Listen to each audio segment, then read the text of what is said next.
represent with the UD-NAACP.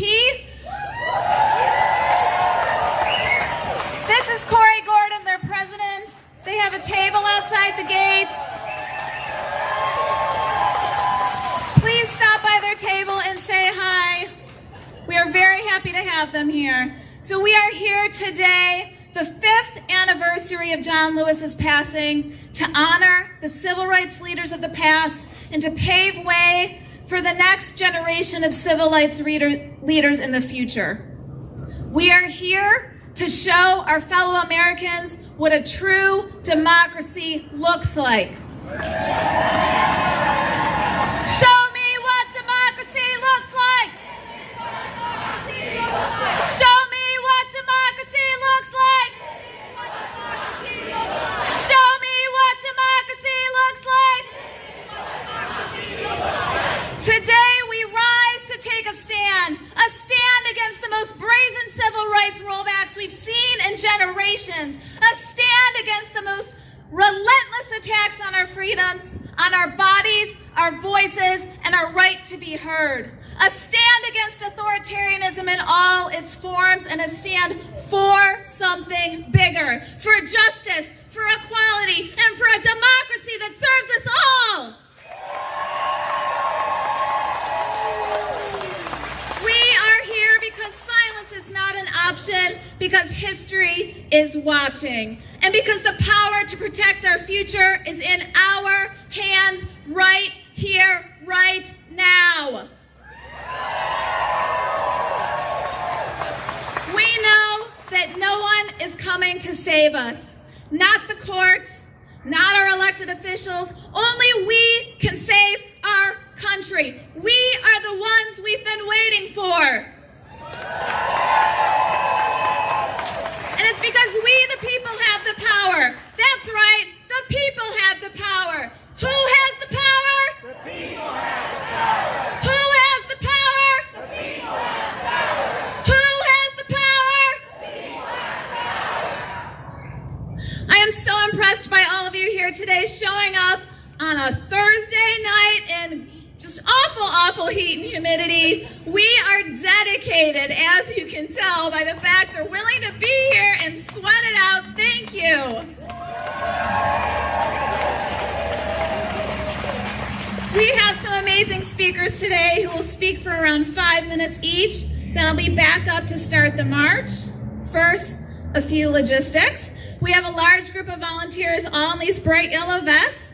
Please see them if you need anything. In the event of an emergency, please remain calm and look for the closest person in a safety vest to give you instructions.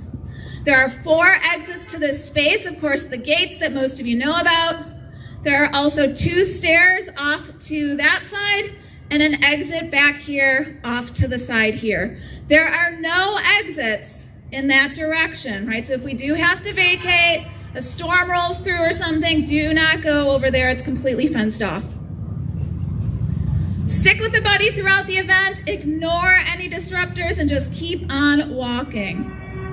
So now for our first speaker, who unfortunately couldn't be here in person, we had Sarah McBride lined up to be here, and unfortunately her official duties have kept her in DC, but she sent remarks that one of the other leaders of Indivisible Newark will read on her behalf.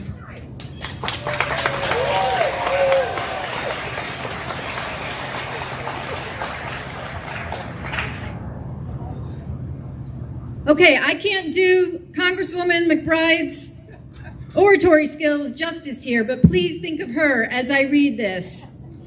I'm deeply sorry I can't be with you in person this evening due to votes in the House, but I stand in full solidarity with every Delawarean gathered to defend our democracy and carry forward the legacy of Congressman John Lewis.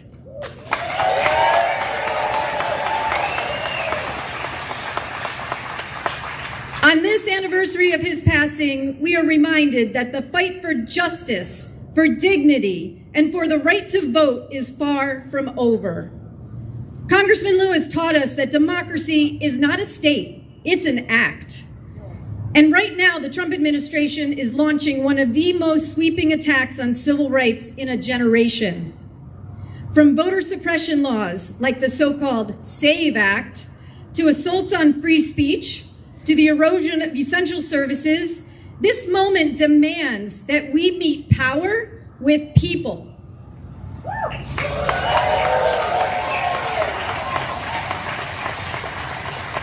And when all of our rights are under attack, the most patriotic thing we can do is rise up, speak out, and get into what Congressman Lewis called good trouble.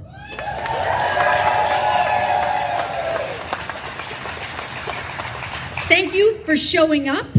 Thank you for standing up. And thank you for passing the torch of justice forward, brighter than ever. Representative Sarah McBride.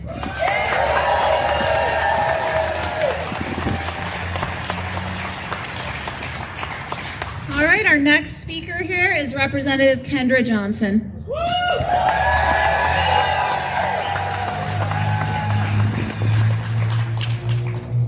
All righty. Good afternoon, everyone. Woo! Oh, can you hear me? Is that better? Okay. It's hot, y'all. Like, it's really, really hot. And you all should give yourselves a heck of a round of applause for being out here today. Absolutely. So before I start with my brief remarks, I just needed to do some quick shout outs. I was walking around and I was taking pictures of some of the folks' posters. And up here, I can see them even more. If Ken could move a little bit to the right, he just messed up my first one. We, the people, are pissed. Good trouble lives on. I still have a dream. And my new girlfriend over there, this is not normal. Speak out. Speak up. Get in the way. Get in good trouble. Hands off my everything. So I just had to share some of those because I can see all of them from up here, and it is absolutely amazing. And thank you for your posters and your passion.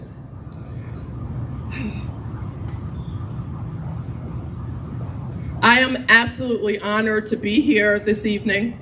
I am Representative Kendra Johnson from the 5th District. It is an honor to be here to celebrate with you the life and legacy of a man who redefined what it means to be a leader.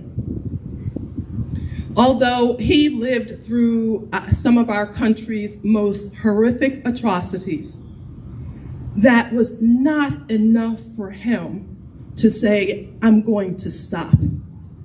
What it was for him to say is that I will lead the change.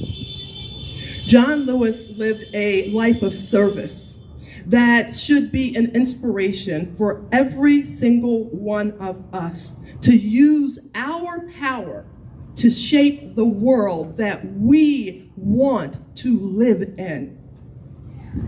Yes, the world that we want to live in. Today would have been his 85th birthday. And somehow, in those 85 years, we've seen America go backwards, forwards, and now today, feeling a little backwards all over again. And it pains me.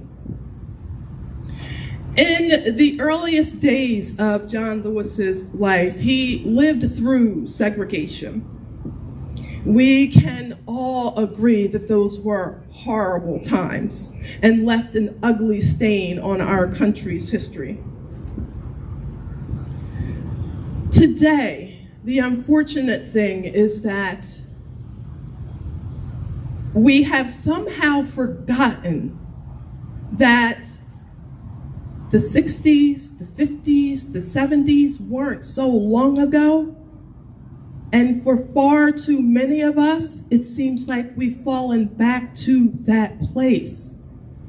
But when I look out here and I see your faces and I see your posters, it gives me hope. Because what that says to me is we will not go back.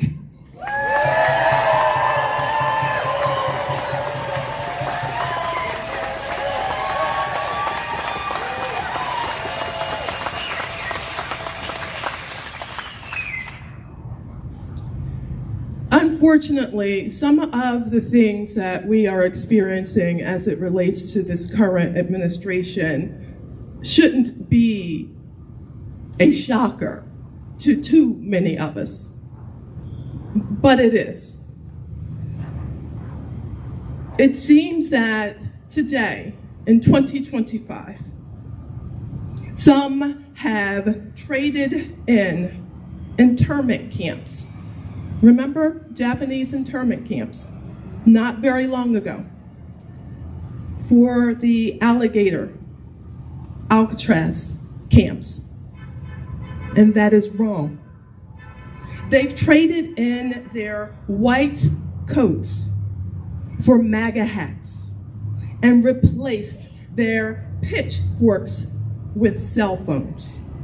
They've traded their Jim Crow era literacy test for blatant and proud racism and attempts at voter suppression. We will not go back.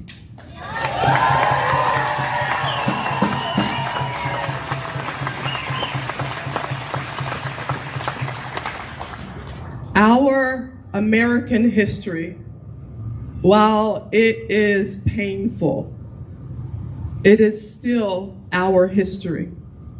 And there is this saying that says, if you don't remember history, you are doomed to repeat it.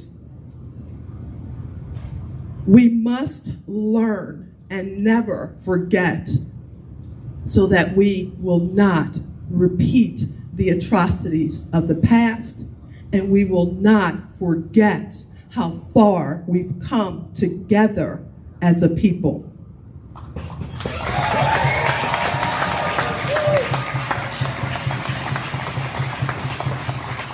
When John Lewis was a young man fighting to protect his community during the civil rights movement, I can bet you that his opponents didn't think that he'd make it. Heck, they never thought that we'd make it. They didn't think that we would legalize interracial marriage. They didn't think that we would legalize gay marriage. They didn't think that we would codify reproductive rights. They didn't think that we could build the type of world that we want. But yet we have, and we will continue to build the type of world that we want. Period.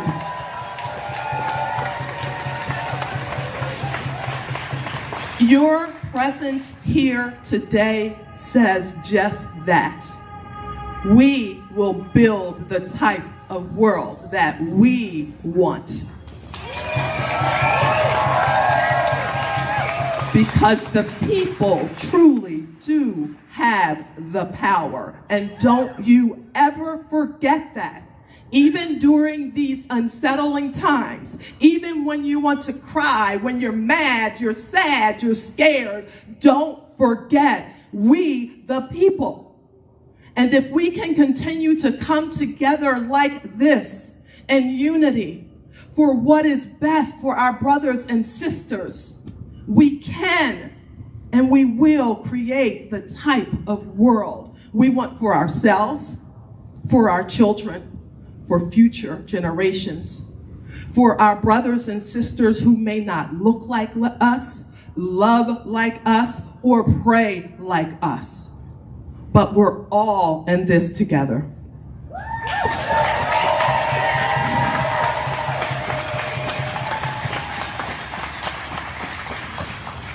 John Lewis fought until his very last breath. And today, as we gather here to celebrate his life, to get into some good trouble, we should not dare step into tomorrow without promising to continue his legacy.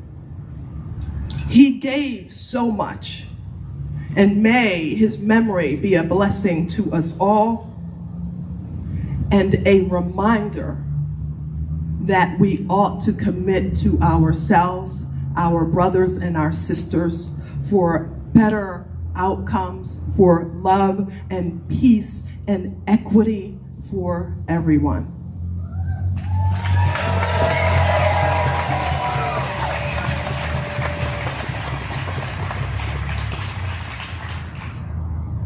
Remember, even though it's hard, y'all, and you might want to cry, don't ever give up.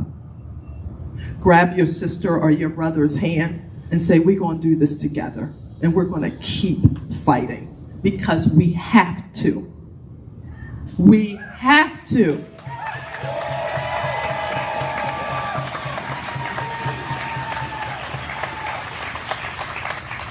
You all bring me hope.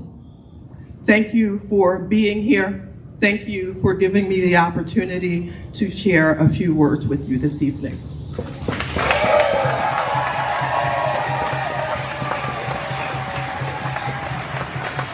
Thank you so much, Representative Kendra Johnson, for those inspiring words. Now we will hear from our final speaker before the March portion of the rally, Representative Medina Wilson Anton.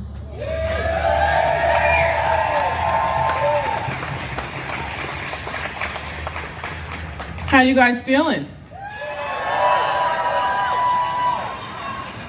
Representative Johnson is my colleague in the House, and she gave us a bit of the history, so I'm gonna skip the history part and I'm gonna get to the present and the future part of my speech here, okay? My name is Medina Wilson Anton. I serve as representative for the 26th District, which is the Newark Bear area, and I was elected in 2020 as the first Muslim. And so I want to start by sharing a little bit with you all from my faith tradition. One of my favorite verses is verse number 135 of chapter 4. And I'm just going to read to you the translation. O you who believed, be custodians of justice, witnesses of justice, even if it be against yourselves, your parents, your relatives, if it be against someone who's rich or poor, because being a witness brings you closer to God. This is a rough translation.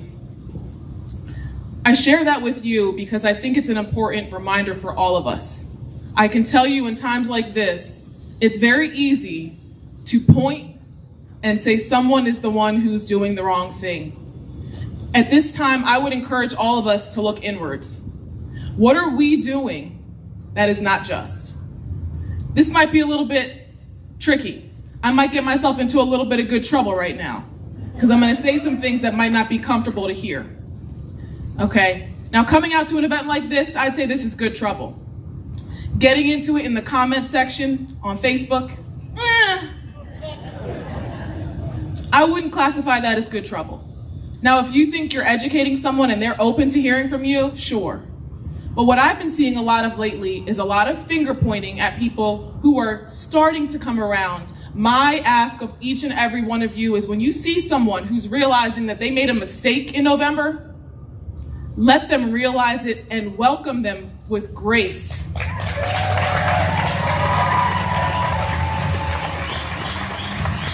We've all made mistakes. I had some, look, I'll tell you, I was a registered Republican once upon a time, okay? I've come a long way. And it's because of people who were patient, who took the time, who were conscientious, who talked me through issues, that I am in front of you today as a proud Democratic Socialist.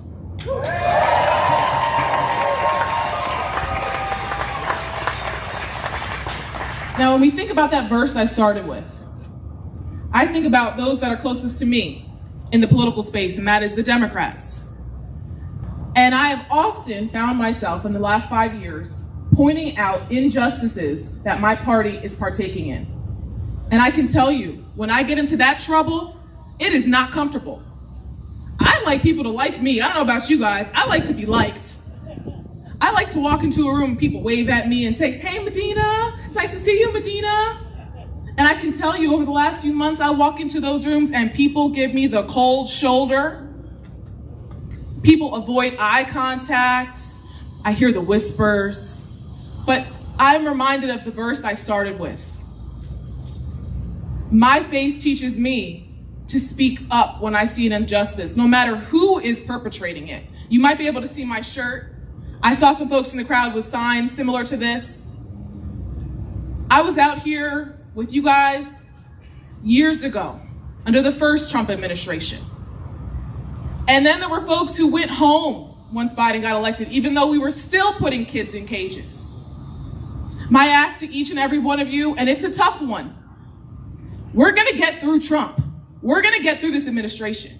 I need you to keep standing up after that. I don't care if it's a Democrat who's president or a Republican who's president. If they're bombing innocent people, it's wrong. If they're putting children in cages, if they're ripping families apart, I don't care what color skin they have. I don't care what color tie they wear. It's wrong.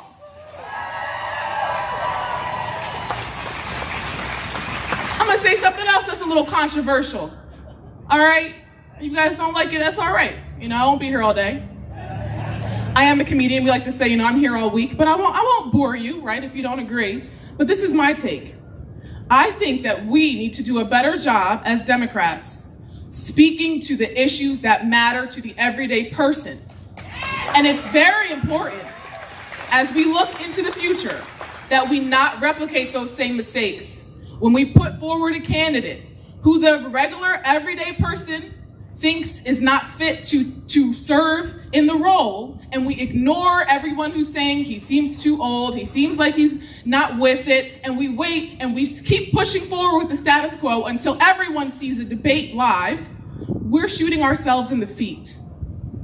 Okay? I hope it's not too soon for me to say that, but we lost the election. We lost it. And I stand firm in that recognition that Trump didn't win the presidency, that we lost the presidency, and we cannot afford to do that again.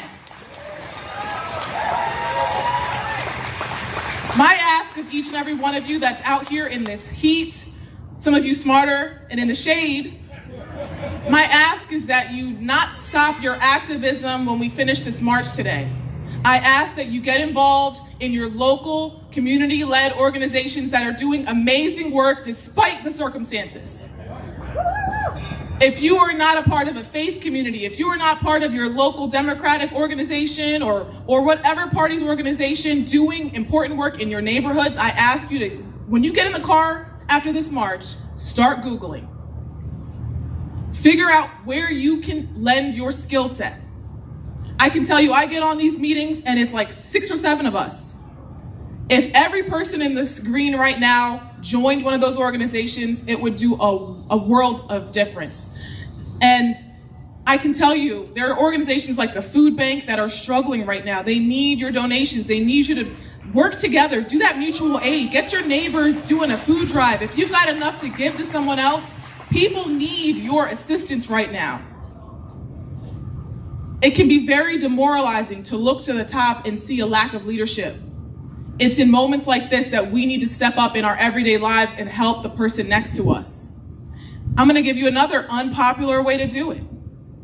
When you're driving on Route 40 or Old Baltimore Pike or Route 72, and somebody cuts you off, and you have a Biden sticker on your car, you better act right. You better show the character that I see you showing right now, right? And I can tell you, as someone who's a public official, I'm a little more careful how I interact with people, right? As someone who covers her head as a representative of a religious group, I have to watch what I say. You know, I can't pull up next to somebody who cut me off, roll the window down, and tell them what I think.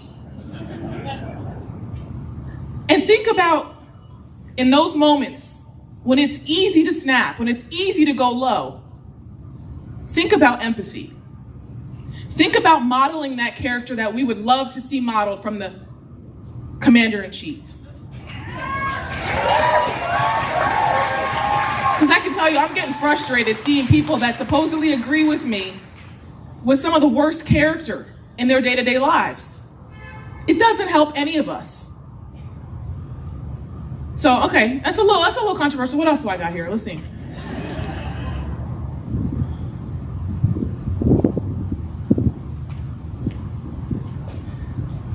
In the press advisory for this event, it was shared that it's not just a rally, it's a remembrance. It's a renewal of our collective vow to resist policies that divide us and to tirelessly work towards a more just and equitable society for all. I'll leave you with this as the train rolls in. If you care about kids being ripped from their families, there is an organization that you can get involved in right here in Delaware. The train is really loud, so I'm not gonna do what my teachers used to do. I'm not gonna fight it. If you care about, okay, all right. Okay. Yeah, let's cheer with the train. Yeah.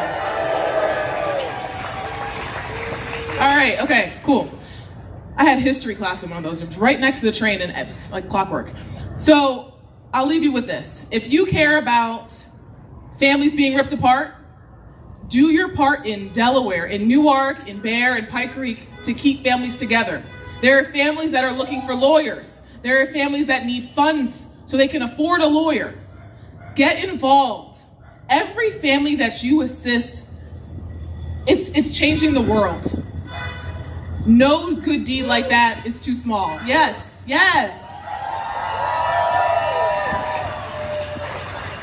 I'll be here. I'm pretty easy to spot. So if you are having trouble thinking of where you can make a difference, where you fit in, tap me on the shoulder and let's work together. Okay? I really mean it. I really mean it. I really need you guys to stay involved and to get more involved, more engaged. If you feel like you are that person that can energize a generation, if you've got something that you can share with this state or with this country, I ask that you step forward and put your name out there. It only costs a couple $1,000s you can get from your friends to run a winning race. I stand in front of you as proof of that. So don't discount yourself. We need people like you to step forward. We can't go backwards, like Rep. Johnson said. We can't go backwards. And the only way we go backwards is if we don't move forward together. Thank you all so much for letting me speak with you. I hope I didn't offend. Let's get to work together.